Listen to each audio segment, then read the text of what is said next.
Good morning, Misfits. You are tuning into episode 25 of the Misfit Project. I am your host, Drew Crandall, and today, Ted and I are joined by a familiar voice and now face. What up, YouTube? Oh, hey. Sherby Sherb. What's up? And across from me is the return of the prodigal son, Misfit OG, Hunter Wood.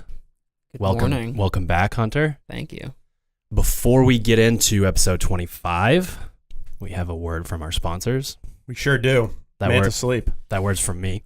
MantaSleep.com/the Misfit Project. Ooh, it's just Misfit Project. Yeah, I tried that this morning. It doesn't work. Yeah. When I was doing my notes. MantaSleep.com/Misfit Project will get you 10% off the best sleep mask in the game.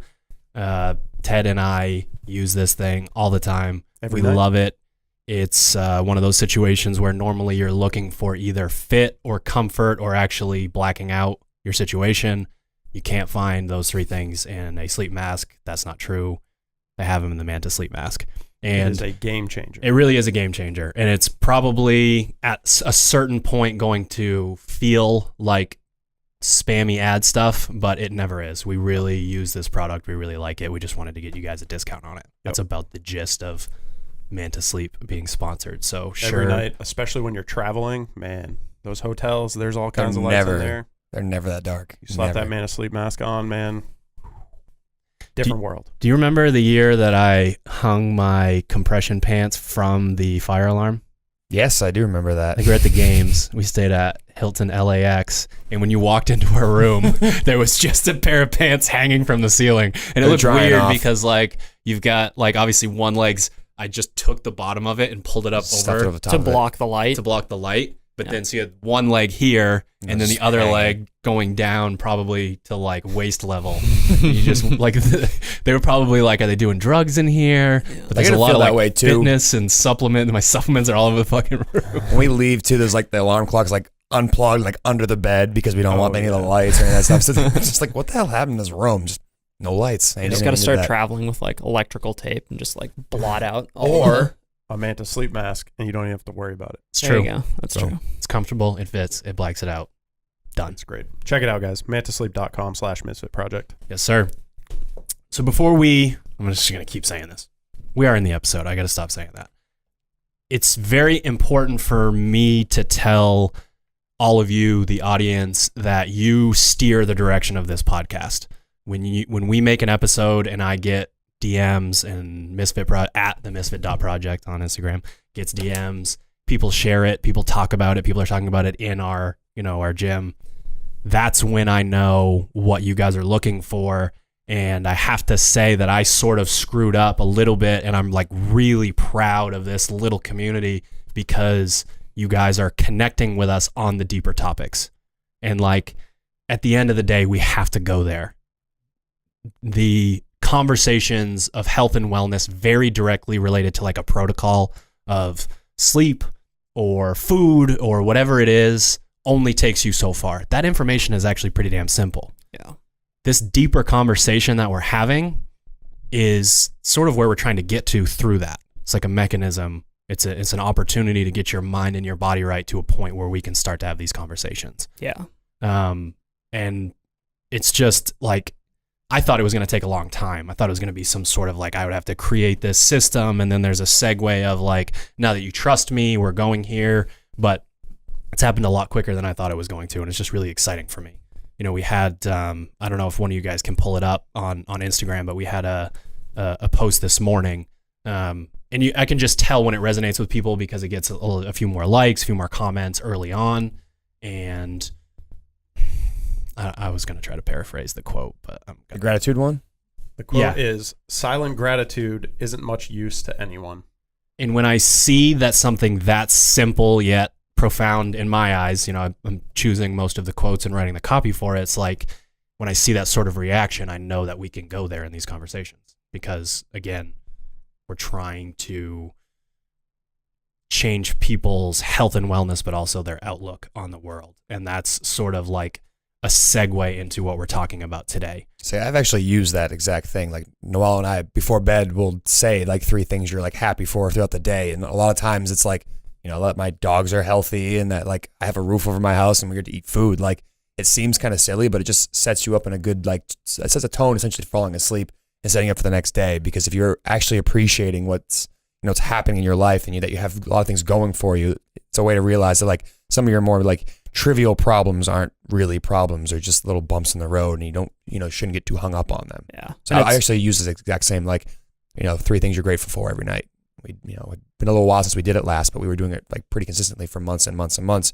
And it seemed to like make us both very aware of like how good our lives actually are, which, is nice. And I think having those conversations, regardless of the topic, just actually engaging is such a foundational thing for establishing like kind of whether it's yourself or like what you want out of life, or maybe it's a smaller scale, like the topic you're actually discussing, but just having those conversations and being able to go there is just as valuable as, the content that we release as far as like when you should sleep and why you should use the mask and like, cold therapy and all that stuff. So having those conversations is... And what it boils down to, I picked up on something that you were saying about we're all really scared of being vulnerable with other people. So you have the like, this is cheesy. And 9 times out of 10, it's not. That's how I felt for early on. I'm like, why are we doing this? This seems so stupid. But then after a few weeks of doing it, I was like, no, I get it now. 9 times out of 10, it's not cheesy. It's not cheesy at all. Like people will like notice like pleather or like shitty plastic, whether that's a metaphor or an actual product, from a mile away. Yeah. That's your 10%. The other 90% is, what if I say something like deep and someone laughs at me or something like that? And the point of these conversations in this community is to say, let someone else who's not gotten here yet think it's cheesy, and maybe even help them. Yeah. You know what I mean? Help them get there. Try to find your in, like we always talk about. It's just important for people to know that like our cheesy radar is either like full on, like, ugh. I don't, that's tingle, you get uncomfortable. Right? Yeah. I, that's no good. What is that? You're trying to sell me something. Yeah. Or it's like, man, what if I finally say that one thing that I wanted to say forever, so that and someone makes fun of me? Authenticity factor of just like not being afraid to say that. And I think it brings relationships closer too. Like you're supposed to be, your person you get married to or your significant other, like you're supposed to have some kind of connection with them, and you should feel comfortable enough to have these conversations. And, they may chuckle at you every once in a while, but for the most part, it's bringing your relationship closer together, which is, I'm sure most people want, is that deep connection with somebody else. And this is a way to kind of build that relationship with another person. Sure. Yeah, it's probably good practice to have that conversation as well, because for me personally, it's not so much what the other person's going to think. When I think of something cheesy, I'm like, ugh, I don't want to say that. That's weird and creepy. And like, why am I digging that deep for something? But like, why not? Yeah. It could just be like we all have like so much fear of the unknown. Like the internal hangups. Exactly. Yeah.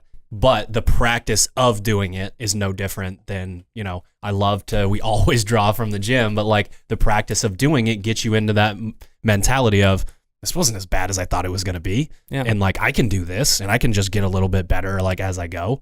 Like we always need to know that we can reverse engineer situations, like going through all of this and developing the Misfit Project. Like I believe in almost everyone now. Like they just need to know. Almost. Oh yeah. Almost everyone. They just need to know that they can reverse engineer what they've done well in their life, even if it's something that other people consider dumb. Like everyone has worked hard on something in their life. Yeah. And you can take that dive back into the topic that you were positive you couldn't do. Yeah. Like I can figure this out. I can reverse engineer the situation. I just, I have to give a shit, or I have to, there's so many different factors, but. Yeah. So we are talking today about Stoicism, and we'll get into a little bit about the specifics of Stoicism and maybe a few stories from us on the connection.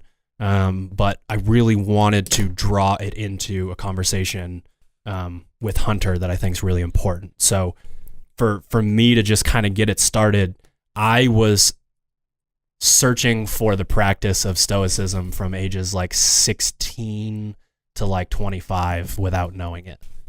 I had like issues with like temperament and like reactions to people and my interactions with people. And I knew that I didn't like them, but I didn't feel like I had the like wherewithal to like stop it. Didn't like the people or the reactions that you were having? No, I was not happy. Like I would have like the out of body experience where you act like a shithead. And then after you go, why did I do that? Yeah. But I did it a lot. Yeah. And I knew that I wanted something to change, but I had no way of like getting the ball rolling. And it was like, for me, it was really dumb shit of like, I had to stop listening to certain types of music because it like give me road rage.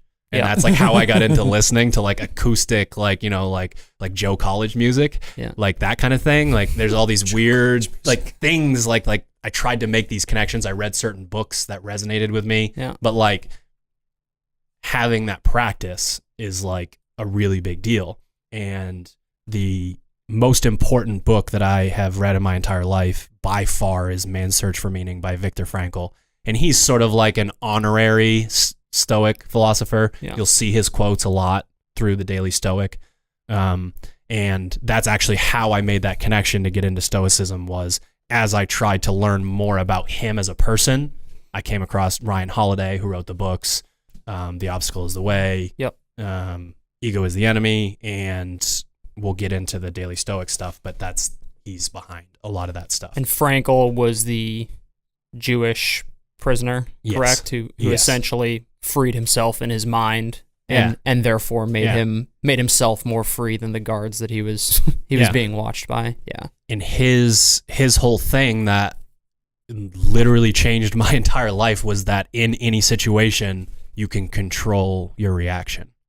And like, this is not a conversation of free will, like, oh, I can do what I want. Right. Cool conversation. Like, thanks. Yeah. Like literally the world is not happening to you. These situations aren't happening to you. Like in any scenario, you can choose your reaction.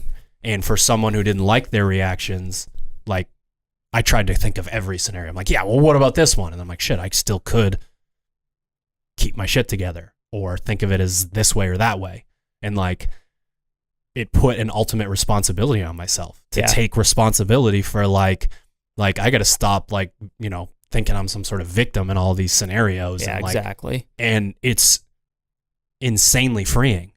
It has this like ability to like be like, you get to like control your destiny in terms of your day-to-day like feelings and emotions. Like that was really important for me to like get this whole process started. This helped me a bunch inside the gym as like a coach, in terms of like, you know, you don't know what someone's situation is when they come from the outside world, and they may not see things the same way you do, or they may respond to a way that you don't think is necessarily the best way to go about whatever the action is or whatever's going on in class.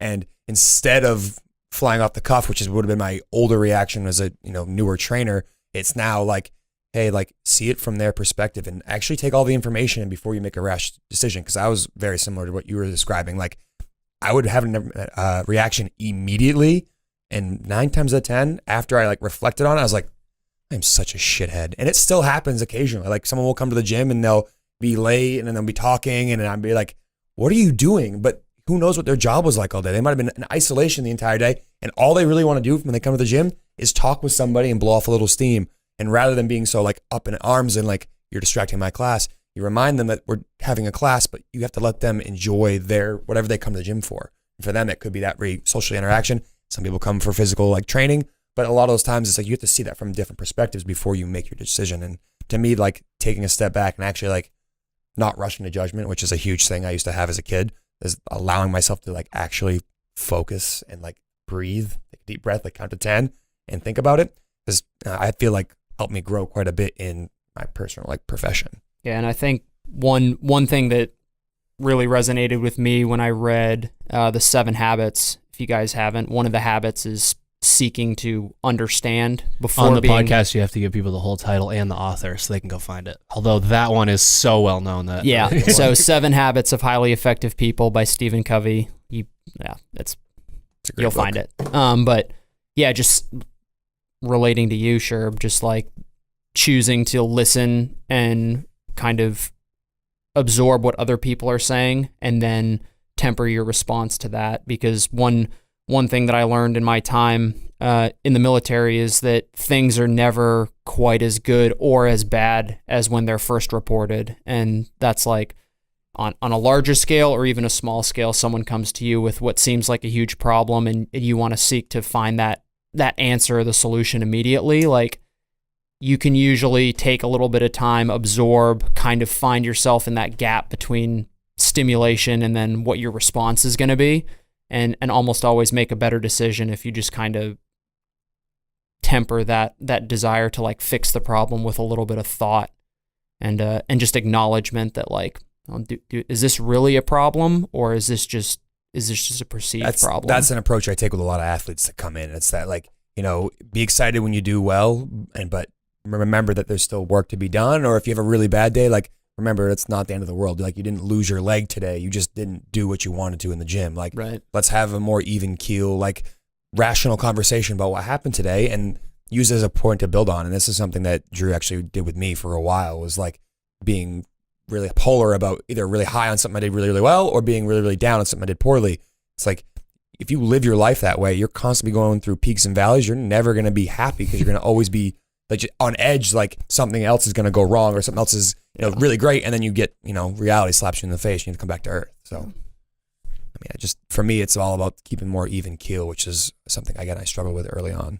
Yeah. And I think going back to what you were saying and with Viktor Frankl and kind of that internal freedom, another thing that like people tend to seek, whether it's in work or in life, it's just like, I'm going to work hard enough, and eventually I just want to be able to move into the mountains, or I want to move into my beach house and be completely free and away from everybody and just be able to do whatever I want. And eventually, if you start to kind of study the concept of Stoicism and just personal responsibility, you start to realize like you have that ability to do that internally on a daily basis. Like the most free you're ever going to be is inside in your own mind and your own body. And presently. Yeah. And presently. Yeah, for sure. So people just get wrapped up in that concept of whether it's physically or just like, I'm going to eventually not have to work anymore. It's instead just like maybe channel that energy internally and say like, wherever I'm at, like I am free for. We had the same conversation literally yesterday. I can think of a perfect example is that I told you that, I was going over to the other gym and I was going to build 2 bikes, and that I used to love Legos growing up, but I freaking hate putting together gym equipment. And you're like, why don't you just look at it as an opportunity to be like, this is not stressful. I should just sit here and take my time and be calm. And I was like, God damn it, you're right again. Like that's the easiest, most fun part of your day if you have a stressful work exactly. day. It's so like, oh shit, I get to build something over here. And so I went to the gym and I traded it with that attitude. I'm like, I'm just gonna go whatever pace is like. I mean, I'm not gonna rush to put this thing together. I'm gonna go slow. Follow the instructions, which is something I'm always like battling myself with. Like I know how to do this, and then going like, no, I don't. I have to go back to the instructions. But like it actually was pretty calming, and it was nice to be like, just take my time, put things together, and solve the problem without getting irrationally angry about like, oh, I can't make the screw go into this hole like immediately. Like breathe. Or turn it the wrong way, or nah, like it wasn't lined up perfectly. Too dark. Lefty tighty, righty loosey. Yeah, that's the one. So like just taking a second and like not getting so high or low and being irrational is a problem. It's like when we were building this place. Like we had a shitload of stuff to do, but we just came in here every day. It was fun and did it at the pace we could do it and enjoyed our time. Yeah. And like in the moment, that kind of thing, like building the gym, for example, is so stressful. But when you take like a step back, like instead of thinking it is something you have to do, it's like holy shit, I get to build this gym. Like I get, like we had the problem that we needed to move to another gym to offer a better product, and you can apply that wherever you want. But like you have that opportunity. You don't have to do that. You get to do that. When we laid that last mat and we stepped back and looked at everything, it was like, whoa. Yeah. It's crazy. And it's super easy to get caught up like when you're in the dirt and your hands are dirty, just being like why will this bench not build itself? Right. And it takes a lot of energy and effort to kind of step back and be like, okay, like this is going to be fine. This is cool. I have it in my head, and I feel like it's probably wrong, but I can't get it out, that the order that I found all this stuff in was so important. What was the order, Drew? The order, well, I mean, we talked about the first part was the man's search for meaning, just that responsibility aspect. Yeah. But then the concept of like bad stuff is good. Like that was really important for me. Not just like, because I mean, who hasn't been hearing the quotes their entire life of famous people saying failure is the only way that you can learn? Yeah. You have to feel that concept like in you for it to like make any sense.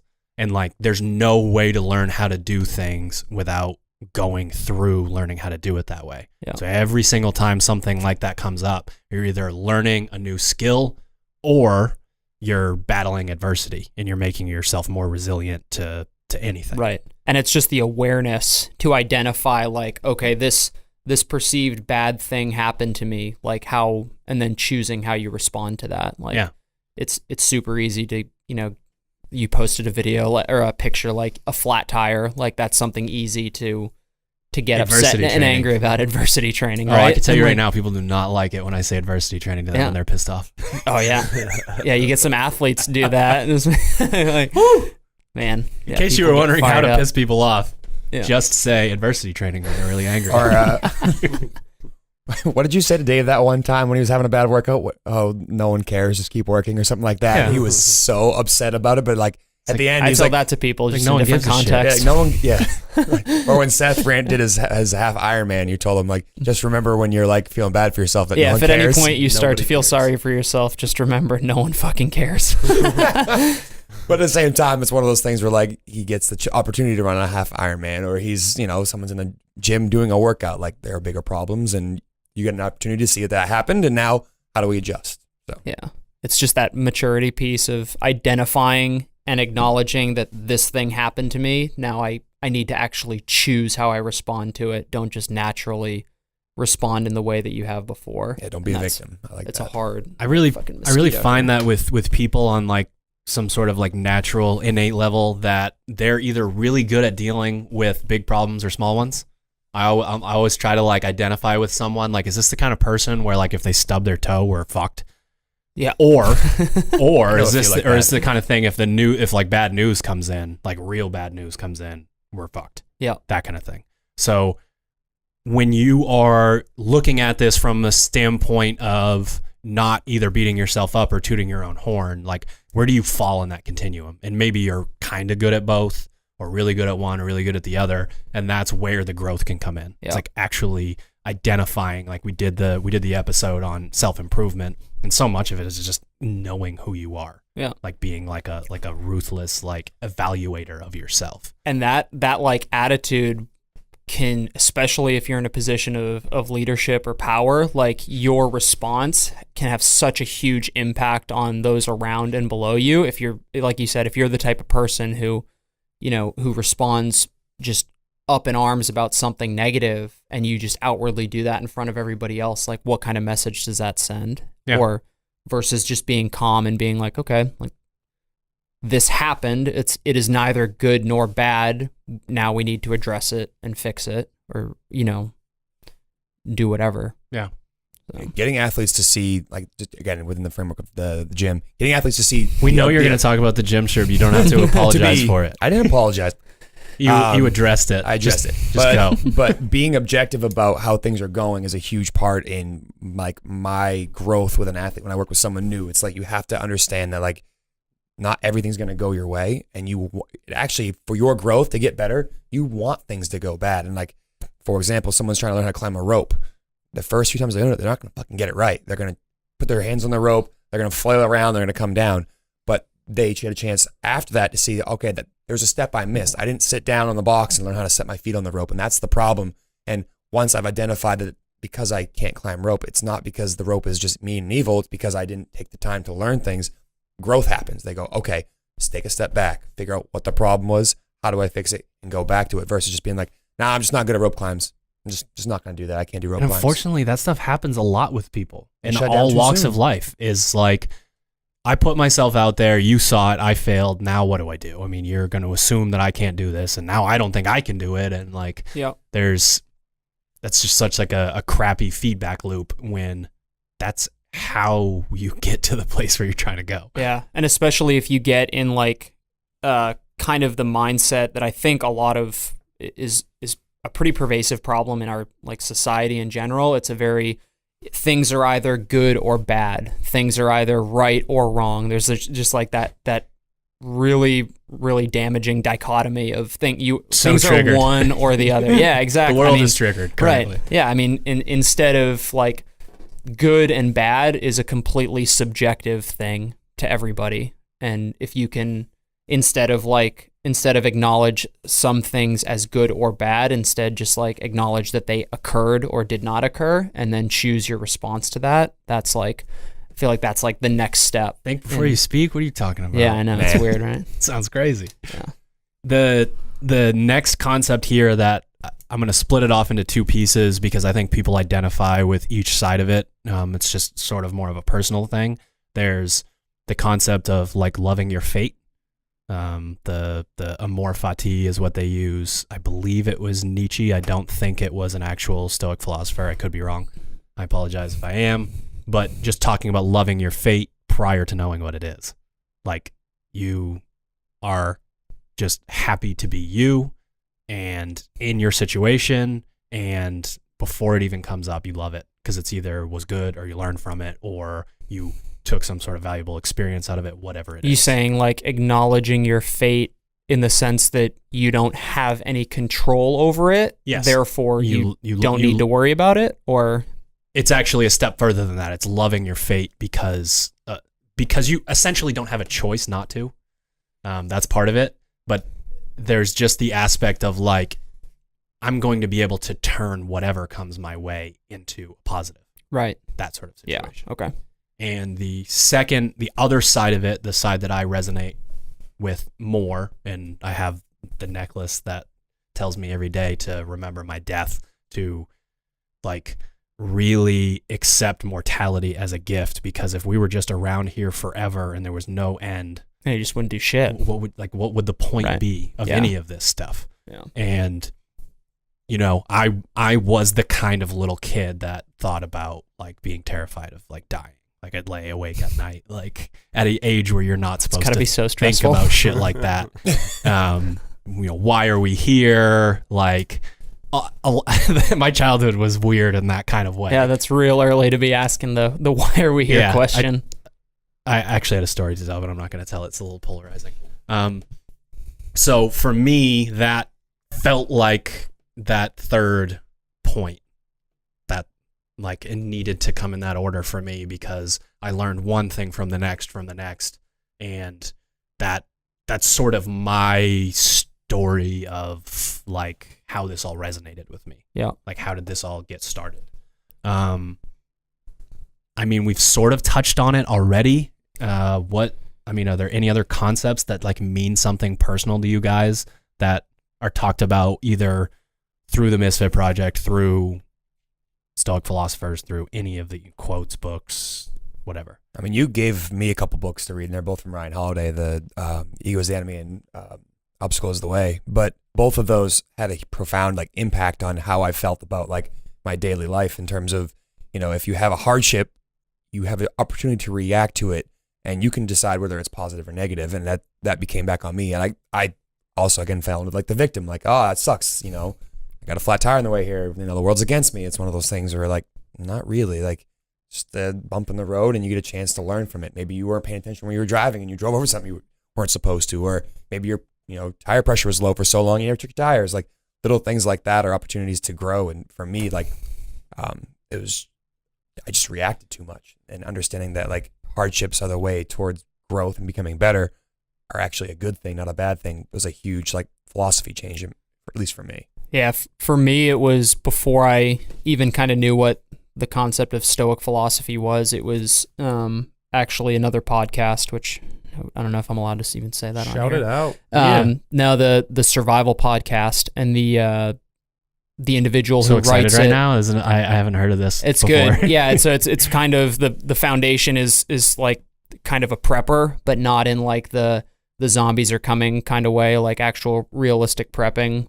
You live in the Northeast, so you should be prepared to be snowed in for 2 weeks. But he extrapolates the podcast into some like definitely touches on some political stuff, but and what drew me in was kind of his anarchist philosophy, which I don't know if I consider myself like a full anarchist, but the common theme is personal responsibility and just taking responsibility for your own actions, for your own health, your own well-being, and not expecting anybody to do anything for you. And you know, when he's talking about politics, it's within the confines of the government providing things for its people and whatnot. But I don't want to get down that rabbit hole. But it's the idea that, like, ultimately, if you don't take care of yourself, someone else is going to forcibly do it for you, or someone else is going to have to look out for you because you're not taking your care of yourself. And I think this group, and probably the entire audience here, takes a level of ownership amongst themselves, their own well-being and their own life that really fits well with kind of the Stoic philosophy. Like, ultimately, like, you are fully responsible for your own, you know, success or failure. It is nobody else's responsibility, even if other people have impacts on there. Like, it can't be. It can't be anybody else's responsibility. So hard to learn and grow that way. Yeah. It really is, because it's just not happening on a personal level. Yeah. And, you know, we are here to nudge people. Right. That's a goal, but it's nudging people to then make that self-realization themselves. Yeah. I used to get pretty hung up when someone would leave the gym, be like, I thought you liked it here. I thought you were into that. And then it'd be one of those things like, oh, what did I do wrong? What did I do wrong? And I had to realize that, like, I'm there to help you, but I can't make you show up.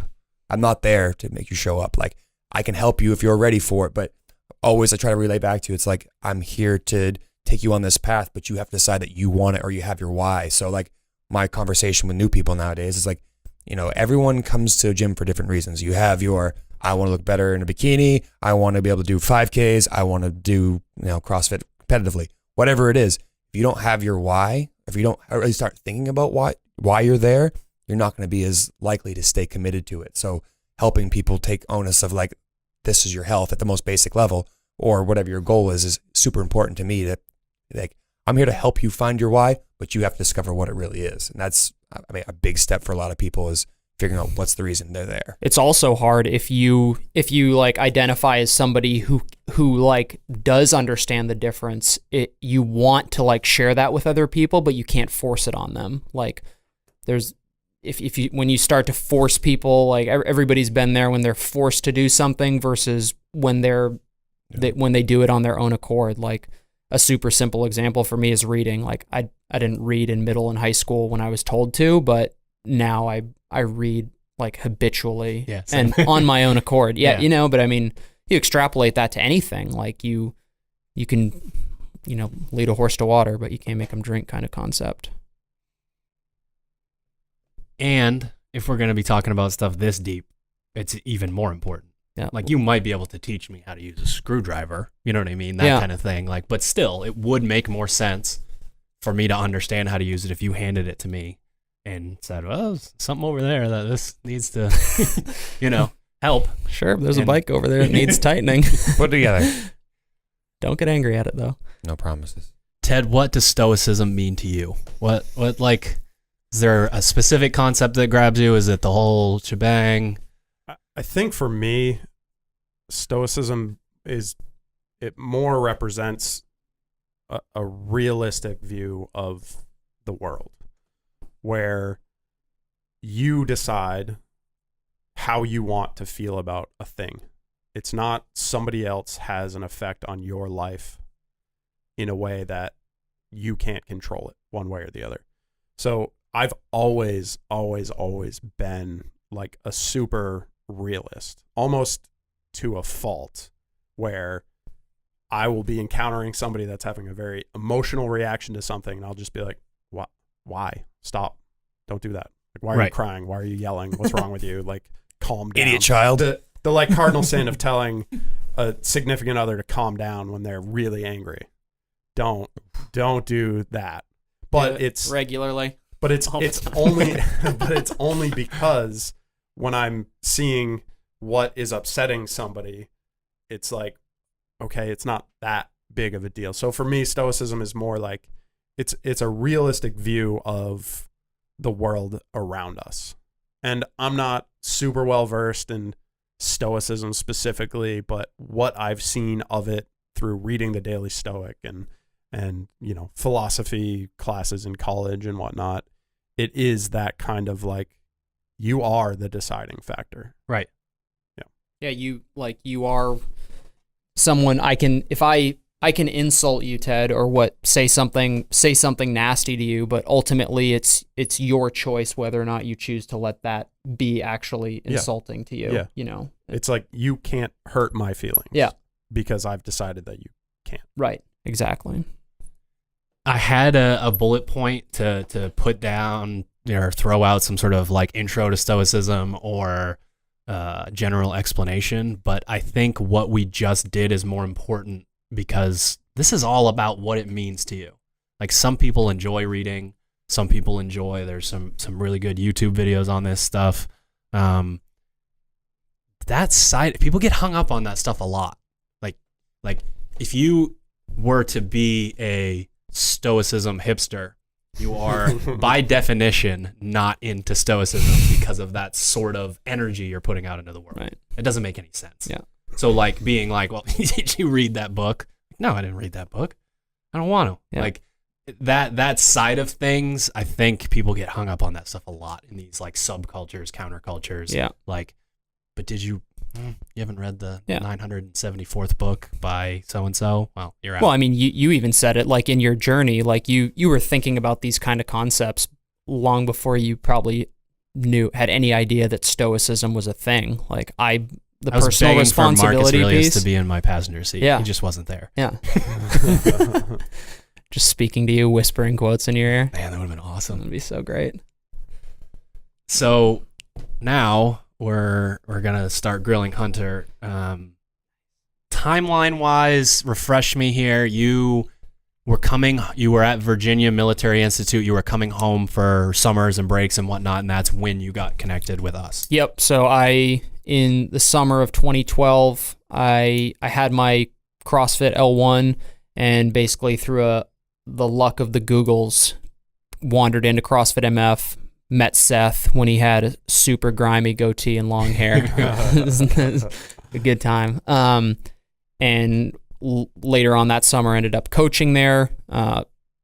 Stuck around. I graduated from VMI in 2013, and then I graduated and commissioned as an officer in the Marine Corps. But I had about a 10-month gap between. And that was 2013? Correct. Okay. Yeah. So from May of 2013 to early 2014, I was kind of in no man's land as far as, getting ready to start my active duty time in the military. So I came back here and coached until the point that I left, and was as involved as possible in Misfit Athletics and CrossFit MF.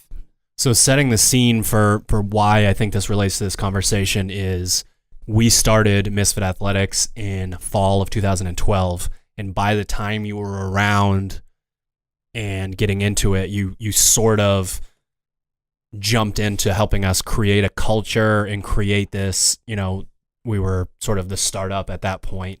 And it was fun, it was exciting. Yeah. And you really like helped us start it and then had to leave. Yeah, it was interesting because I committed to the Marine Corps like my sophomore year of college. So I had about 2.5 years to really kind of ramp myself up and get excited for this opportunity to lead Marines, which was the opportunity of a lifetime. And then I have kind of a 10-month period where I'm doing this CrossFit thing with some people that I really enjoy being around, and I'm like, oh shoot, maybe this is kind of what I want to be doing once my time is up. And I didn't like make that decision before, because that would have been really premature. But right. As I left, I was like, oh wow, like it wasn't just like a good time and a job to do, and now I'm ready to start my career in the military. It was a little bit more profound than that. And I think so. The direct connection is, if the obstacle is the way, if your path from point A to point B is going through certain things that make you better suited for the other side. So you have moved back now, you live here. Yep. You're in your first few weeks of being back. What did you learn? Like, what did you learn during that period of time where, we know that there were periods of time where you were like, look at what these guys are up to. This looks fun. Like looking back at social media or having conversations with whoever, like what did you learn during that period of time that, even though those things were mutually exclusive then, like aside from like all the opportunities and the pretty incredible men and women that I got to lead and were led by in the military, who taught me like so much, who I now recognize were like basically Stoics of their own time and in the military, but they, like, in the grand scheme, it was more an identification that this isn't for me, like right now. Like I've really enjoyed my time in the military, but what I've more acknowledged is that I need to be doing something that both I love to do, can do what I think is pretty well in like the CrossFit, fitness, strength and conditioning, whatever community, and then where I can make a difference. Like, I can make a positive change in like humans in society, which might be a big step, but like, I don't give a shit. Like, make that the goal, So what tools do you think that you have today that you did not have in 2013 as a result of your journey? That's a tough one. Could just be a tool. It doesn't have to be tools. No, it's tools. There are a lot of them. I mean, the one thing to say is that you are Stoic by nature. Yeah. Like the definition of the word Stoic, separate from Stoic philosophy, you are Stoic by nature. So it's important. That's where I'm drawing these connections from. Yeah. Yeah. I mean, I think the personal responsibility thing, that like I was introduced to that podcast and kind of that responsibility by a friend who was in the military. So I obviously I wouldn't have had that opportunity without it. And that led me down a deeper rabbit hole of just general personal responsibility. And then in the military, especially as an officer, like you are completely and entirely responsible for not only yourself, but the people that you're leading. Like anything that they do or fail to do, like, is solely on your shoulders. Even if you have even if you realistically had absolutely no way to change the result, like somebody made a decision or did something and you physically could not have stopped it, that's still your responsibility. So kind of accepting that and realizing that things are going to happen that are well outside of your control. You do have the ability to respond to those. And in the military, certainly you don't have time to kind of to dwell and be like, man, I wish things went the other direction. Like, you just don't have time. If something happened and you need to address it and correct, and either correct it or just move forward with what what is going on, I guess. Does that make sense? It does, yeah. And the let's compare worlds. The spectrum of feedback in a business like we are in versus feedback and what it means and how important it could be in the military. Those two totally different worlds. So it's almost like you were given an opportunity to find out, what you're made of, like sharpen your teeth in a place where things are a little bit more serious. But when we draw experiences like that in life, we can then take them to what could be considered by some people, either less important or just a smaller scope or whatever. Yeah. Just like, it's important to delineate that, like, the military, like, it's not helpful to say like your experience was more important or like had greater impacts or greater implications than somebody else's. The military is certainly a different beast, and like there there are certain real life consequences, and in a lot of circumstances are literally life and death, but the lessons that you take from those are not very different at all from the lessons that you can apply to a business, whether it's here, like teaching people how to be better at CrossFit, teaching people the Stoic philosophy. Like there are far more parallels than differences. Like everybody is a human, like Marines are humans too, you know? So they don't want people to know that though, do they? No, that'd be a great failure. So I want to touch on the concept of like really annoying stuff can be like the greatest gift in your development. We're going to be talking pet peeves right now. Like things that happen in everyday life. Like I want you to just think of one, each of you, where you're like just triggered. Like, are you fucking kidding me right now? Yeah. Like that sort of feeling. Who wants to go first? I need to think, so not I can me. go first. I've got a few, Yes. but there is one that is very, Yeah. very prominent. It is the sound of chewing. It is literally You sex a hunter yet when he's eating the lunch? worst thing I know I'm bad. in the world. It's been so bad that I have gotten up from a table and left the room during a meal because of it. I don't know that there's anything that I can do about it. Well, we're going to talk about that. There is. Well, I don't know. I'm not convinced. It triggers me to my soul. Yeah. Mine? Yeah. It's honestly be someone showing up late to class and then coming up to me and going, "What do I do now?" Well, you show up on time, number one. And two, follow everybody else. Everyone else is doing what you're supposed to be doing right now. Just go ask somebody. Don't ask me. Like, it's one of those things where, like, if I was late to a meeting, I wouldn't go up to the person that's having the meeting and go, "What'd I miss?" Because if you said that, they'd be like, "Hey, asshole, show up on time." That's kind of how I feel about tardiness when it comes to, like, someone taking a class. Of course, I'm there to help you, and I want to be there to help you. But every time you're late, if you ask me, "What do I do now?" that just drives me insane. And I just wish you would be like, "All right, so-and-so's they're on the rowing machine, they're rowing. Probably should just walk over to the rowing machine and go, 'Hey, what are we doing?' Not go, 'Hey, what are we doing? I don't know what's going on. I'm late.'" It's like, that drives me nuts. Calm down, Larry. Hunter. I can't think of a. You're triggered right now. I can't think of Fired up. a specific like that, but I think it kind of I've relates. seen you peeved. I've seen you peeved before. I think it's a general, like, I guess lack of common sense would be the broad term for that. Like it's more of a sentiment. Like, it's a lot of people want to be told exactly what to do, when to do it, and how to do it.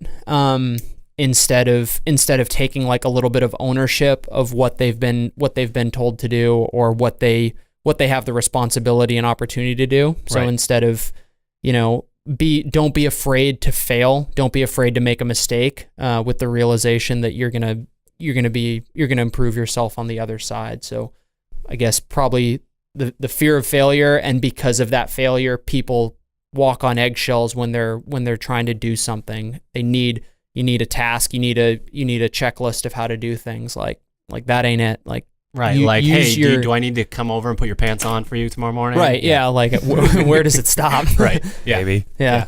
All right. What about you? What's your? Yeah. So, you're not getting out of that. I'm not getting out of it at all. Mine is Forest Avenue. It's a street that is, in terms of connecting, we are sort of out in like the suburbs of Portland, where we are this physical location, and we are extremely close to downtown Portland in terms of mileage. Timing wise, no. You take Stevens, you hit speed bumps. No one likes speed bumps. It's bullshit. And again, this is supposed to sound stupid, because it is. In Forest Avenue with the traffic and now the construction and all of this stuff. So a lot of times when we're here, like there's a distinct period of time in this building when it's slowed down and you can really focus on specific work. Yeah, it's about 30 minutes a day, right in the middle of the day. So when you have an interruption and you got to go downtown for whatever reason, could be good, could be bad, and you're like trying to rush through something that you can't. It's not possible. It's not possible to rush from point A to point B in this scenario. You are going to get stuck in traffic. You are going to see that stop sign from that dude, and when he turns it slow, he's going to wave you on like he's gonna do one of these. Like he's waving home the dude to win the World Series, and you're like, I think I know what to do, pal. I'm trying to put you in I'm trying to put you in my psyche right now when they're like, come on, let's go. I'm like, it says slow. Yeah. So I need that check in my day. I need it. What do you mean check? You need to sit in traffic? To sit there and be pissed off and then say, what the hell is wrong with you? You can't control this. Stop it. Internally. Not to traffic man. No, he's screaming traffic guy. Yeah, don't I scream. need that. He literally is controlling. That's why I said, that's why that day there's adversity training. Yeah. I had to wait 45 minutes for AAA. I threw my camera over my shoulder. I went and got really good coffee. I took a few pictures. I set up some social media. I had like 2 phone calls. I don't know how it all fit in that period of time, but like, I was like, it's fine. Who cares? I guess I'm done for the day. I should go home. And like, check. I need that.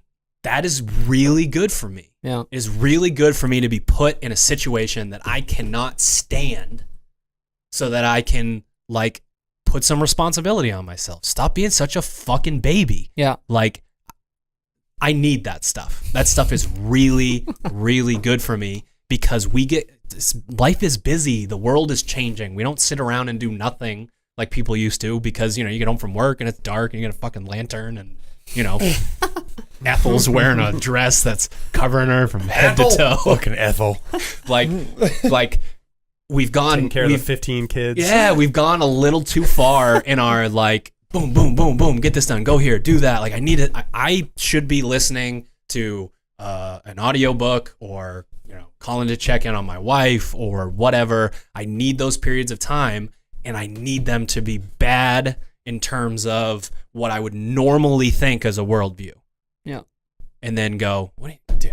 Get it together. And then that's me saying, get it together in general through everything. Think about your interactions. Yeah. Think about your responses to things. Yeah. Like it's good for me. It's really good for me to go through that so that I can be like, you still aren't where you want to be, but it's okay because you can if you're like if you're like first trying to kind of adopt a more stoic philosophy, like actively putting yourself in those situations that don't have really many consequences can be like just really good practice. It's just like practicing something in like a safe, controlled environment. Like I know I'm going to go sit in traffic, but I know it's also going to make me angry. And it's kind of like mental conditioning. Put yourself in a situation. If you're just, learning kind of to adopt a philosophy or a more stoic mindset, like put yourself in those challenging positions, challenge yourself to make yourself a little uncomfortable and see how you respond to it. What are you laughing at? So does that mean Ted has to put headphones on of me chewing while he No, works? it just means that like what's crazy is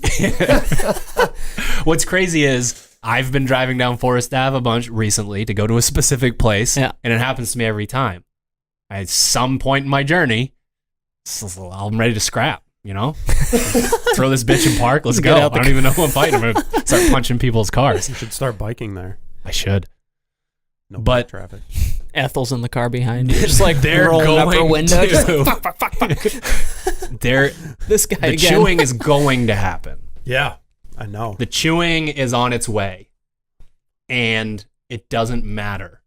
That's where Can't that wait to eat lunch today. Lives. I'm getting sweaty just thinking about it. And no, you don't listen to people chew and like do the like Clockwork Orange thing. Exposure therapy. Yeah, that's not what I mean. What I mean is like, you know what? I am going to sit here for normally I would say something and get pissed off or throw my headphones in or leave. I'm going to sit here for another 90 seconds and chuckle and just go to another room. Like don't let yourself go to a point where it becomes more than it is. You now want people to show up late so that you can practice empathy.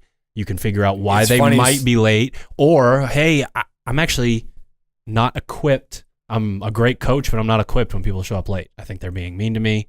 Are they? did they think about you specifically? I've definitely matured quite a bit in that avenue by just realizing like people have busy lives. They're not coming late to be a dick. They're coming because they're like, right. I got out of work late. A boss asked me for a report last minute, or like the traffic sucks on Forest Ave. Like, what's important to you is not necessarily important to everybody else. And it's one of those things where like, at the end of the day, the gym is an outlet for both physical and mental health. Like, people might just be coming in to socialize and interact with people that also enjoy this type of exercise. Like, they may not really care if they're a few minutes late and they missed one part of your like elaborate warm up. Get over it. It's one of those things where like, now it's just like, all right, let's get you into class, get you matriculated, let's get to work. And then, if you want to have a word with them later about, hey, just, that happens again, just try to jump right into the warm up. You have one of those conversations. It's a mature conversation, not like, hey, shithead, why'd you show up late? Because that doesn't solve any problems. I like how the word of the day is shithead. I like it. It's one of my go-tos. So we've got a golden nugget at the end of this podcast. It puts essentially everyone in the entire world on blast. It's something that I struggled with a lot as a kid. The fact that people are supposed to be teaching us, adults are supposed to be teaching kids how to act. And like a lot of it is just this simple stuff. It's, hey, you might not get your way. It's okay. Calm down. Yep. And then you watch adults act and you get really confused. You're like, this doesn't make any sense. Yeah. And that's because we learn how to act through experience and it's never over. That evolution does not stop once someone stops caring enough to say something or feels like you're old enough to accept your own way. Like, kids are usually better at that stuff than adults. And that is so bad. Well, they get the lesson and then they try to implement it. And then again, they get confused when they feel like, so what age do I have to be where I can start acting like an asshole again? Yeah. Like, when is it okay for me to start doing this? Right? Yeah. The answer is never. Right. It's never okay. But all of us, every person in this room and every person outside of this room in some way expects that from, like, it's the whole like respect your elders thing. Like, I really struggled with that as a kid because I'm like, well, look, they don't respect me. Like, they're doing this and they're doing that and it's just okay. And like the like baby boomers answer to that was yes. It is okay. They've paid their dues. It's like, you're paying your dues every single day. So these lessons that we're talking about are as basic as it gets. They are the things that people say to their children. There are things that coaches say to players or athletes. And we feel like at some point, like, we don't owe that to either the world or ourselves anymore. And that's just so freaking wrong. We owe that every day. We owe that, and more than anything, to ourselves to learn like how to act. Like, yeah, you didn't get that thing that you wanted. Like, it really can be that simple. Like, kids are like, why can't I have this? And you have to literally tell them, like, sometimes it just goes that way. Yeah. Because I said so. Oh, that's a good one. I really like that one. I'm triggered. But like you have to accept that as a person, and accepting that as an adult that feels entitled. There are 4 middle-class white men talking to you, Americans, into a microphone right now. Like, there's a level of privilege that we're probably feel entitled to certain things that we don't even know about. Yeah. It's just so second nature in our situation. Like, I'm perfectly fine with saying how privileged I am and have been essentially my entire life. Like, that doesn't give you the right to act any differently than any other person. No. And like, if I don't want to throw sand at anybody, but like, if you are somebody who is not as privileged for one reason or another, there's still like ultimately your own personal responsibility that is in charge of your success or failure. Like, there are certain circumstances I think that people are put in that make it more difficult than others, but it's even probably more important for those kind of people to accept internally that they are responsible for their success or failure. And it may be more challenging relative to someone else who maybe is sitting in this room or anybody else who is given more opportunity. But like, at the end of the day, like, you are human, you're still born, you're the only mammal on the planet that has the ability to create like a reality in your head. And I can't think of the term for it. Just like, not imagination, but like consciousness. Yeah, like I guess, yeah. We're the only species with a prefrontal cortex that essentially knows we exist. Right. And is able to step back and almost kind of create like an out of body type experience where like, dogs and squirrels are just like, I'm in this moment. Yeah. I can't. Everything that they do is based on either their ancestors or what they've seen. Right. They're not like, I'm going to stop and make a different decision right now. Yeah. Like that's just not a thing that's there. Yeah. So I guess the take home for that last topic, if you've made it this far with us, thank you very much, is just the way that you either talk to your children or you hear other people or your niece or your nephew, those little messages of it's going to be all right. No, you can't have that, but it doesn't matter. Any of those, that's never ending. We're not stopping once society has decided to let us off the hook, which is a huge crock of shit. And really all I meant by the privilege thing was just that our worldview is skewed potentially in the wrong direction. We might think that there are just these basic things that we're owed that we're not. That if you went to some other place in the world and you were like, whoa, okay, I'm good. Yeah. Things are well here. Yeah. And there's just no two people who have the same shaping experiences, the same worldview, the same opportunities. Like you can't, when you start to compare yourself to other people and like how you respond versus how they respond, like you're putting yourself in a deep dark rabbit hole by just wasted effort trying to do that, saying my experience is worse than so-and-so's, because you don't really know how that is. And a lot of times that comparison is just energy that could be used elsewhere that's more productive. Yeah. To me, it's just a waste of time. Yeah. That's why empathy is so important. It breaks down barriers that we put up ourselves. Mm. Being vulnerable, being willing to say, like, I'm going to try to figure out what your situation is so that I can understand where you're coming from. Yeah. And you'd be surprised how good of a response you can get from somebody from just don't talk to them and just listen to what they have to say. Don't interject. Don't try to fix their problem. Just shut up and listen. Try to understand where they're coming from. And even if you don't, like the acknowledgement of their feelings and their position, like you're already, in the nth percentile of people who are going to listen to that versus try to fix problems or interject and compare it to their own experiences. Like just shut up and listen. Everybody could probably use a healthy dose of that, myself included. Amen. Yep. I think we did it. All right. I think we did. Let's do our ending roll, and then let's leave them with that quote. We're gonna drop a quote on you right at the very end. Yeah. So that was episode 25 of the Misfit Project. Thank you guys so much for allowing us to take the conversation in this direction. I think it's really important for us personally, for you guys, for the world, all of that stuff.